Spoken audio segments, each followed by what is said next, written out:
Bem-vindos ao canal da Main Deck. Eu sou o Judeu e hoje a gente vai falar sobre o MathMech. A gente tá no formato novo do TCG já tem um tempinho, e um deck que a gente não achava que ia tão bem nesse formato, ele sumiu meio que no formato TX, né, no formato passado, é o MathMech, só que agora ele voltou com uma opção de deck budget que eu acho sensacional. É um deck que ele é bem baratinho, ele não é um deck que custa muito caro pra montar não, e é um deck que hoje eu acho que ele tá muito bem posicionado no meta pra conseguir ir muito bem no formato, né? Então eu queria trazer uma decklist pra vocês, discutir um pouquinho sobre o motivo desse deck tá bom agora. Eu não vou mostrar nenhum replay de como o deck joga, porque o deck já tá no formato tem mais ou menos um ano, né? Então acho que eu não preciso vir aqui e mostrar tudo do deck, mostrar todos os combos. Se vocês quiserem, já tem muitos vídeos na internet. Mas eu queria trazer uma discussão em cima do MathMech, que é uma opção hoje que eu acho muito legal, né? Então vamos abrir aqui o Ômega. E esse deck aqui é o deck que o Eric Lima, um jogador muito bom brasileiro, usou pra topar o último regional que teve lá no Rio de Janeiro, jogando com o MathMech. Como vocês podem ver aqui pelo Ômega, o Ômega ele dá um precinho de quanto o deck custa em média, e aqui o deck tá custando, tipo, uns $200, né? O que, tipo, você pode olhar e falar, pô, mano, é R$1.000, é meio caro demais, mas quando a gente pega todos os decks que são meta hoje, a grande maioria dos decks são muito caros. É muito difícil você achar um deck que sai numa faixa de preço um pouquinho mais barata. E, tipo, se a gente tirar as staples aqui do deck, né, tipo, tirar as Veiler, essas coisas aqui, dá pra ver que, tipo, o preço vai baixar bastante, né? Então, é um deck que, primeiro, é realmente muito barato. É um deck realmente bem barato, porque tirando as staples, você vai gastar aí na faixa, talvez, dos R$500 pra montar ele no final, só com carta que você não deve ter. Mas é uma opção que é muito legal, né? Então, deixa eu explicar o porquê o MathMech é um deck que tá muito bem posicionado hoje no jogo.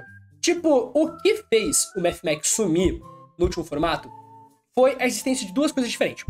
A primeira coisa é a existência dos Bestials. Então, pra quem não tá ligado, os Bestials são esses bichinhos aqui, que eles entram meio que funcionando como uma forma de DD Crow pra tirar um bicho que é ou luz ou dark do Grave do oponente, né? E o MathMech é um deck que depende muito desses efeitos do Grave, então ele depende muito, por exemplo, da Superfatorial resolver trazendo 3 bichos, depende muito do Sigma ficar voltando, do alvo do Diameter ficar voltando. Então jogar em volta desses bichos é muito complicado. E da mesma forma que os bichos atrapalhavam muito, as cartas de X atrapalhavam muito, né? Então, tipo, o Keld e o Mudora, que embaralhava as coisas do Grave, faziam com que o deck não pudesse mais jogar, né? E no começo desse formato, a gente não considerou muito o MathMech como uma opção que fosse muito viável.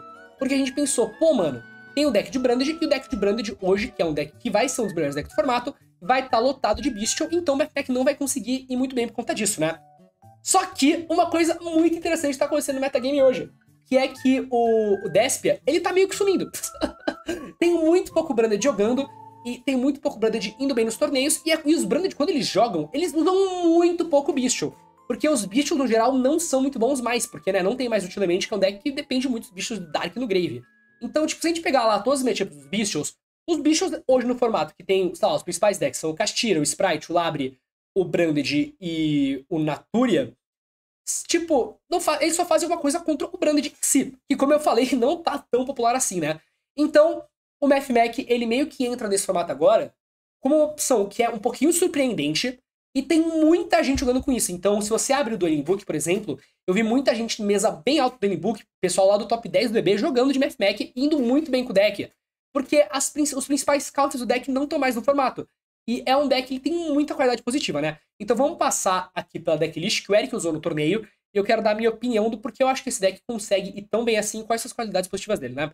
Então, começando aqui, ele tá usando 3 do Circular, 3 do Diameter, 2 do Sigma, 2 do Subtraction e 2 Addiction pra a engine dos bichos de MathMech, né? Isso aqui hoje já virou o Standard, já virou meio que o padrão. Você não vai ver o deck fugindo muito disso hoje, né? Ele também tá usando 3 Parallax Seed, que é uma das cartas mais fortes do deck, né? Porque isso permite você chegar nos seus rank 4 do Alenbert muito facilmente. Também permite você ter uma jogada mais agressiva quando você tá indo segundo para atacar com esse code, que é o plano do deck, né? E além disso, ele tá usando aqui uma quantidade bem alta de tech card, né? Então, vamos começar falando das coisas normais, né? Que são as Hand Traps. O Eric escolheu usar 3 Ash, 3 Gamma, 3 Veiler e 3 Inferno no deck dele. Além da coisa que eu acho que é mais interessante aqui, que são esses Kaijus aqui, o Jizukiro e o Thunder King The Lightning Kaiju. E a ideia desses Kaijus aqui é que eles são buscáveis pelo Small World. Então, antes a gente via que os decks usavam, às vezes, um Lava Golem pra ele buscar na Small World. Só que o Lava Golem, eu acho que ele é um pouquinho pior hoje, por 2 motivos. Número 1, os Kashira não estão fazendo o combo inteiro na grande maioria das vezes. Então, quando você pega os jogadores de Kashtira que vão estar jogando nos torneios, a grande maioria deles estão indo pra play, que é o fazer o safe, que é fazer a Rise Heart e passar, tipo, de boinha, sem fazer 5 summons. E ele passa com o bicho só na mesa, e é isso. Então, o Lava Golem não faz nada. Só que, além disso, o Lava Golem acaba que ele consome a sua normal summon, né? Então, usar os Kaijus que não consomem normal summon é uma coisa que ajuda bastante e que faz com que o deck fique um pouquinho mais forte, porque você tem vários normal summon muito fortes no deck, como por exemplo o Geometer, né? O Geometer é uma normal summon que quando ele desce na mesa, mano, é pânico. Ele é uma carta realmente sensacional. E então, as tech cards que estão também interessantes aí pra Spell tá usando uma Equation, 3 Sanet Mining, 2 Desires e 3 World, né? Que são todas essas cartas aqui de consistência, mais a Equation que é buscável. E pra finalizar o deck tem esse driver aqui, que é o Brick do Gama, obviamente, né? E a Super Fatorial, que é a principal carta do deck. E aí, indo aqui pro essa deck, são 2 Alimbertian, 2 Laplace, 1 Access Code, 1 Hit Soul, 1 Transcode Talker, 1 Unicórnio, 1 Update Jammer, 1 Pitch Knight, uma Splash Mage, 1 Wikid, uma Mascarena, 1 Linguribo e 1 Mirage, né? Tipo, como vocês podem ver, esse deck ele não é nada que é muito fora do comum. Quando você pega as builds antigas do MFMAC e as builds atuais, não mudou tanta coisa assim, não. Acho que a maior diferença que a gente vai ver realmente vai ser esses kaijus aqui. Talvez a escolha de tech card, que pode mudar um pouquinho, né? Mas o que esse deck faz muito bem, que eu quero trazer aqui, é que ele tem duas qualidades que eu acho que são sensacionais e que são muito boas para esse formato. Número 1, ele tem muito espaço para tech e para hand trap. Então aqui o Eric tá usando 1, 2, 3, 4, 5, 6, 7, 8, 9, 10, 11, 12 hand traps, além dos 2 kaijus, então tem espaço aí pra 14 techs no deck, né, tranquilamente, o que é bastante. Então quando você faz segundo, você vai ter muita chance de comprar essas cartas aí. E além disso, vou falar uma coisa pra vocês, cara, o MFMAC, ele é absurdo indo primeiro. Absurdo. Esse deck é absurdo indo primeiro, e quando eu falo isso, eu não exagero nem um pouco. Esse deck é nível, você começou, é muito difícil você perder. E por que isso? Porque a Super Fatorial é uma carta completamente fora de controle, né? É uma carta que os únicos counters que são usados são, tipo, os Bichos, que hoje tem muito pouco no formato, a Belly, que também não tem tanto assim no formato hoje, né? A Belly não tá muito boa no formato, não tem muito pouco. Então acontece que é uma carta que quando você resolve ela e traz o Laplace, fazendo ele com 3 matérias, você geralmente vai trocar ele muito bem. Porque todos os decks de formato, eles usam algum tipo de spell, pelo menos a grande maioria. Então quando você pega, por exemplo, o Kashtira, que é o principal deck de formato, ele vai ter um campo lá, vai ter uma buff ativa, vai ter um bicho na mesa. Então quando você resolver esse Laplace normalmente vai ser pra 3 contra as principais matchups do formato. Então contra o Natura você vai tirar o campo do cara, contra o Kashtira você vai tirar buff, contra o Laro você vai tirar uma setada. Então você tira muito valor do Laplace, porque todos os decks vão estar ativando alguma spell, e você vai estar dando menos absurdo no cara.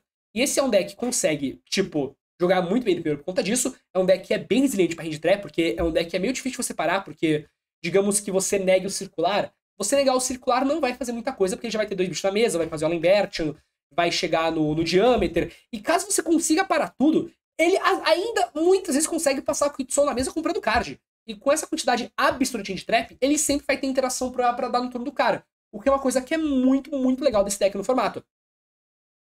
E outra coisa desse deck é que, como eu disse, né, indo segundo, tipo, é um daqueles decks que ele geralmente não vai perder pro Zone Log do Kashtira caso o cara vá pra isso, porque ele vai ter as hand traps aqui, ele sempre vai jogar num pé meio que de igualdade quando estiver em segundo, porque ele vai conseguir dar várias hand traps e conseguir simplificar o jogo. E daí, se ele conseguir. E daí, normalmente, ele vai conseguir meter o Access Code Talker batendo 2 vezes por causa do Update Jammer, né?